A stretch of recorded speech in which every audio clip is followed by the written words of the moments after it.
The overall goal of this quantitative cell-based reporter gene assay for gamma-secretase is to examine the differential effect of putative gamma-secretase modulators on gamma-secretase-mediated cleavage.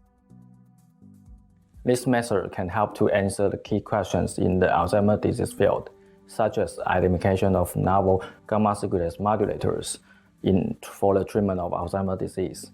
The advantage of this technique is that it is a highly efficient assay system and can easily identify gamma-secretase modulators.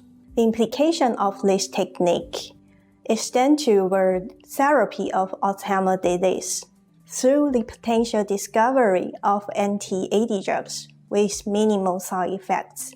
This method can provide insight into the substrate selectivity of gamma-secretase.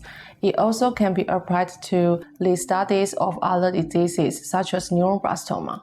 Individuals new to this method may struggle with careful removal and addition of cell culture medium to 96 microplate, as too much disturbance may complicate the final results.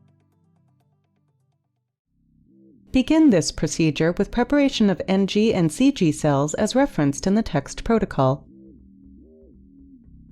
Count NG or CG cells with a hemocytometer. Then, seed the cells at 20,000 cells per well onto 96 well microplates at a final volume of 200 microliters per well in growth medium. Transfer the microplates to a humidified carbon dioxide incubator and incubate at 37 degrees Celsius overnight.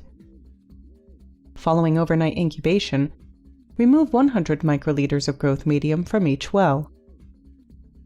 Add 100 microliters per well of growth medium containing